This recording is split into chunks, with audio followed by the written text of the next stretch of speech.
Racikan Berita.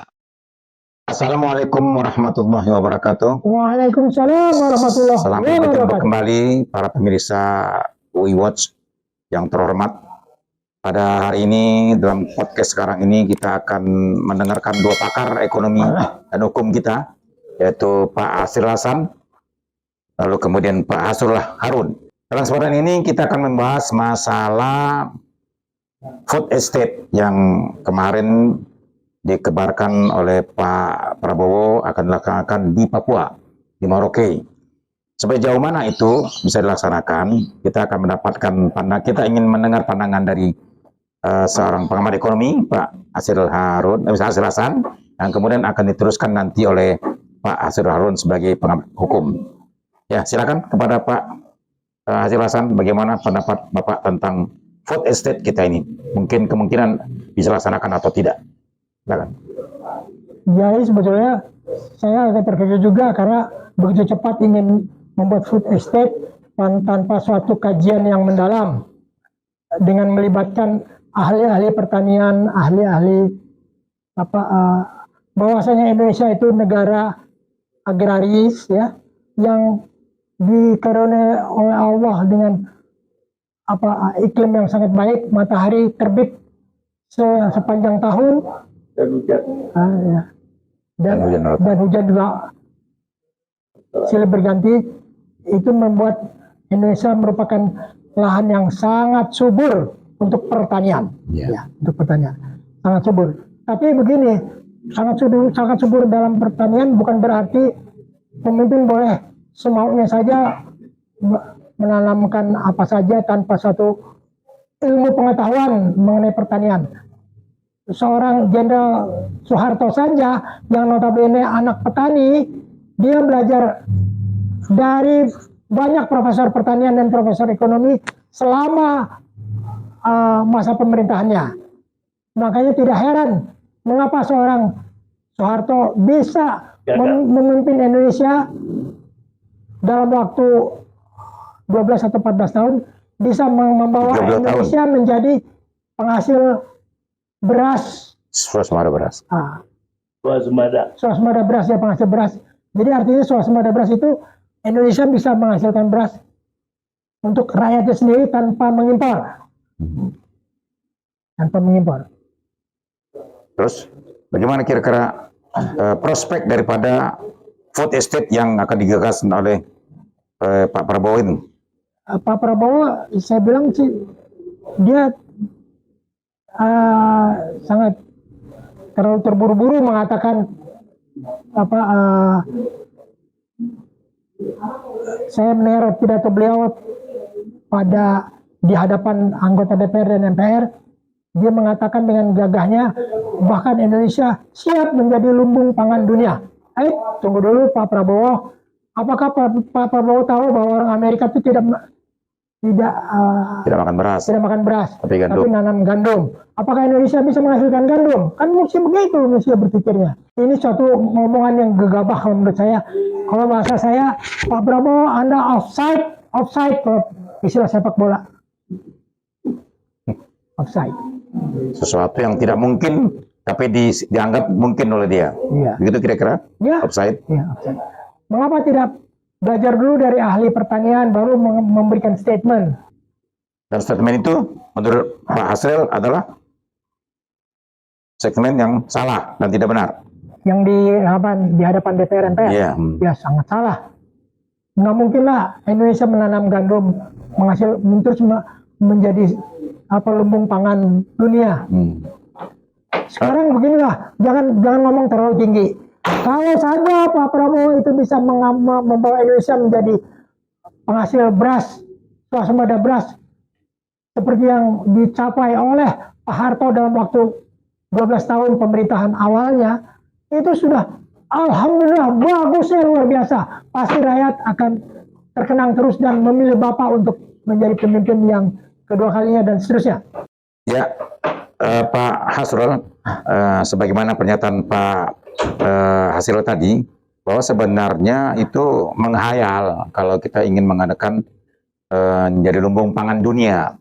Menurut Bapak, gimana sesungguhnya sih hakikat daripada keinginan atau pemikiran Prabowo atas kemungkinan kita menjadi lumbung pangan dunia termasuk pangan untuk Amerika Serikat. Silakan Pak. Ya. Assalamualaikum Waalaikumsalam warahmatullahi wabarakatuh. Waalaikumsalam warahmatullahi wabarakatuh. Prabowo ini saya udah tahu kapasitasnya pada tanggal 5 April tahun 1995 di Berlin oleh keterangan almarhum Sekmil Sokat Banjarsari waktu berkunjung ke Jerman bersama Pak Harto. Malamnya saya bertiga berjalan dengan Pak Sokat di Berlin sama Todo Sombing, masih hidup sekarang Todo Sombing. Saya tim Advan bersama Hendro sama Pangaribuan pergi ke Berlin untuk menunggu Pak Harto di Berlin pada saat itu. Malamnya kita bertiga jalan, saya dengan Pak Sokat. Apa yang saya tanya dengan Pak Sokat? Pak Sokat, saya senang kali ketemu sama Pak Sokat malam ini dan kita pergi jalan. Kalau di Jakarta saya mungkin susah untuk ketemu Pak Sokat. Ada yang mau saya tanyakan sama Pak Sokat. Apa jawaban Tony Soeharto? Apa buka? Saya hanya satu aja. Saya Pak Sokat tahu akademi militer ini dia lebih tahu. Dan tahu satu pertanyaan. Si Prabowo ini Pak, apa dia orang pintar atau cerdas? Pak, apa jawaban Pak Sokat kepada saya? Capek saya jadi sekretaris militer Pak Harto. Mengapa Pak? Untuk menaikkan pangkatnya mengatur di bawah dalam 1 tahun ada 2 kali. Prabowo nih? Ya. Atas perintah Pak Harto? Atas perintah Pak Harto. Oh, jelaslah Pak, untuk mengganti Pak Harto dipersiapkan. Tapi saya capek. Cerdas juga tidak. Pandai pun dia tidak. Ternyata saya amat-amatin memang iya. Di akademi militer dia ketinggalan sama SBY. Dia 4 tahun. SBY 3 tahun. Dapat predikat Adi Makayasa. Prabowo tidak. Prabowo tidak. Dari situlah. Dan dia tuh orang emosional. Iya, emosional. Dia bilang sama saya, oh gitu Pak ya. Jadi Prabowo ini saya 2 periode mendukung dia bersama Jenderal Yunus Soskia yang kemarin dikasih naik pangkatnya tambah 1 bintang, 4 bintang. 4 bintang. Ya, malam saya konsolidasi sama Bang Yunus. Markas kami ada di Kartigacan, di komplek Menteri. Saya sama dia. Berapa dosen-dosen, profesor saya pertemukan untuk mendukung Prabowo ini, memberikan masukan. Tapi memang dia itu orangnya temperamental. Lantas gagallah dia. Padahal di 2019 semua mengatakan saya punya indera keenam saya. Dia itu pemenang. Tapi dicurangin. Di situ dia tidak berani bertindak. Salah orang yang dia pegang. Nah, itulah Prabowo ini. Akhirnya dia ikut dimediasi oleh Megawati. Bukan, Gunadi Sadikin yang Menko sekarang. Budi Gunawan. Gunadi. Dari Budi Gunawan. Ya, dari Lebak Bulus naik kereta api, kaget saya. Ini bukan seorang tentara yang surut berpantang, bertemulah di Lebak Bulus naik kereta. Kaget saya. Berarti apa maksudnya Prabowo ini mau? Kalau Kopassus, kawan saya sebelum dia jadi Kopassus banyak orang-orang gila di Kopassus itu tahun 60-an. Tapi kok bisa begini? Pantang menyerah, surut berpantang. Sekali layar terkembang, surut berpantang. Jadi Bapak menyesal kenapa Prabowo bergabung dengan Jokowi, begitu? Iya, Itu bukan tipikalnya RPK tentara. Iya, ya. Bukan tipikalnya. Langsung saya telepon Yunus Yosvia. Bang, saya mau ke rumah. Boleh bang? Boleh, ada yang penting. Bang, sorry bang ya. Saya nggak mau lihat itu. Adik junior abang itu. Lagi. Kenapa? Tadi ketemu sama Jokowi. Satu kereta. Ya. Jadi saya sorry bang, kalau sama abang saya tetap hormat. Kita masih berkawan. Kalau dia bukan tipikal tentara Kopassus. Yang gila-gila di Kopassus itu banyak kawan saya bang. Dari tahun 60-an saya bilang. Saya sangat simpatik dengan Kopassus itu. Yang dulu bernama RPK. Jadi oleh karena itu. Dan saya lihat dia bergabung. Jangan-jangan hanya bintang 4. Supaya seperti Luhut, saya bilang. Hendro dapat bintang 4. Bukan karier, saya bilang. Itu yang dikejarnya nih. Oh jangan begitu, Rul. Jangan begitu. Dia ceritalah panjang lebar seperti yang Prabowo ceritain. Tapi sudah berlalu, tapi saya sudah baca. Watak Prabowo. Sorry bang, saya tetap berkawan, bersahabat sama abang. Lalu bagaimana tentang kemungkinan food estate yang di Merauke itu? Bagus sekali pertanyaan. Kalau saya orang Minang, mencontoh kepada yang baik, mengambil tuah kepada yang benar. Saya kira Prabowo ini mengikuti jejak bapaknya. Saya tahu. Mertuanya. Bukan bapaknya. Bapaknya.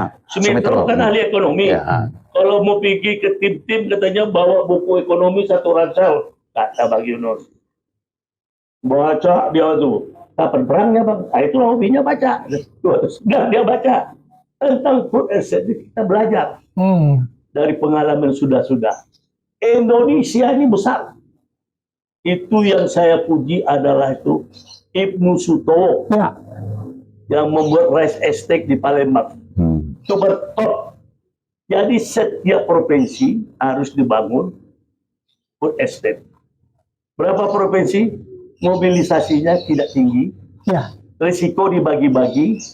Kalau dikumpulkan satu seperti Pak Harto dibuat di Kalimantan Barat 1 juta hektar. Kalimantan Tengah. Enggak. Kalimantan Tengah. Tengah ya, sama Barat kalau nggak salah masuk. 1 juta hektar. Saya kenal, ditunjuk ketuanya Bokasan. Sekretarisnya Insinyur Suparmono dari PU. Insinyur Pengairan. Sampai saya katakan sama Pak Suparmono. Pak Suparmono, Bapak sekretaris dari 1 juta hektar food estate yang di Kalimantan. Ini nggak berhasil, Pak. Bagaimana, Rob? Tidak berhasilnya saya. Saya memimpin, saya sekretaris. Pak, Bapak orang teknik. Ini orang ekonom. Ini ekonom, Pak. Risiko harus dibagi-bagi. Bapak tersentralisir. Apabila kena hama wareng yang 1 hektar ini, padamlah. Kosnya, apalagi mendistribusikan ke pulau-pulau. Sebenarnya yang dibuat contoh itu adalah yang dibuat Ibnu Sutowo, rice estate di Palembang. Setiap provinsi. Medan, Riau. Jadi nggak jauh mobilisasinya. Tidak kena takut sama wareng. Nah, ini pasti gagal. Ternyatanya apa yang saya katakan? Bapak lihatlah, Bokasan bisnis lain. Nah, ambil kayu dia. Kayu, pokoknya di PU udah ngerampok juga ke Bokasan. Pernah saya berantem sama Bokasan sampai ke Washington perang. Digagalkan Bokasan. Sampai saya perang sama Menteri PU-nya dulu. Karena yang harusnya saya menang. Tapi akhirnya digagalkan Bokasan, saya klaim sampai ke IMF. Tendernya itu. Akhirnya gagal, diulang lagi. Nah, itu. Jadi, saya katakan itu salah satu contoh terbesar. Yang kedua, Prabowo buat lagi di Kalimantan Timur atau Kalimantan Tengah yang kayu ditebang. Kayunya itu untuk siapa? Untuk Jokowi. Jokowi pedagang kayu, pemain kayu. Tanah tidak disurvei, singkong aja pun nggak bisa tumbuh di sana. Berapa ribu hektar ini. untuk menanam padi. Kayunya berapa ribu kubik itu? Diambil, Kemana? Ribuan kubik itu. Atau berapa duit habis? Mungkin duit konglomerat, duit ini, cokin-cokin itu, kayu diambil. Nah, sekarang dibuat lagi ke Maroke. Saya geleng kepala lagi. Ini tidak belajar dari pengalaman. Kan dari sebut experience Is good the best teacher, teacher. best teacher. It's the best teacher. the best teacher. Nah, ini hanya emosional. Kembali dah. Kalimantan Tengah, Sulawesi Timur, Batal. masih batal. Merauke sama Haji Isam Ya, jadi terobsesi buat di sana. Ada itu padi yang makan itu terutama anak Indonesia. Berapa jauhnya dari Merauke bawa ke Sumatera Utara, bawa tuh ke Palembang, bawa ke Jawa, transportasinya. Kalau dikasih sama waringnya saja, di situ selesai, hancur. Dan orang-orang Maroke, orang Papua itu tidak makan nasi, Nggak makan makan nasi, sagu. dia makan sagu. Nah, itulah nggak salah saya teringat Pak Sokat. Pandai tidak, cerdas tidak. Itulah saya tahunnya Prabowo, teringat saya tahun 1995, 5 April di Berlin. Oke. Jadi apa yang mau dilaksanakan Prabowo ini, ada yang dikatakan orang dulu. Pikir dulu, pendapatan sesal kemudian tak berguna. tak berguna. Panggil ahli-ahli ekonomi. Betul. Ini pemborosan semuanya. Bayangin aja lah. Apalagi kalau melihat pembantunya nih, istilahnya nih, pemuas kekuasaan, Sri Mulyani, hancur kabinet Prabowo ini. Ya, Oke, itu nanti kita bahas Ya, topik lain. itu aja. Demikianlah para pemirsa pembincangan kita dengan dua orang pakar dari UI Watch, yaitu ahli ekonomi Pak Hasrul Hasan dan ahli hukum Bapak Hasrul Harun. Silakan Anda mengamati dan silakan pendapatnya tentang Anda sendiri. Kami sudah memberikan informasi tentang presiden kita yang sekarang sedang berkuasa. Demikian saja. Terima kasih. Wassalamualaikum warahmatullahi wabarakatuh.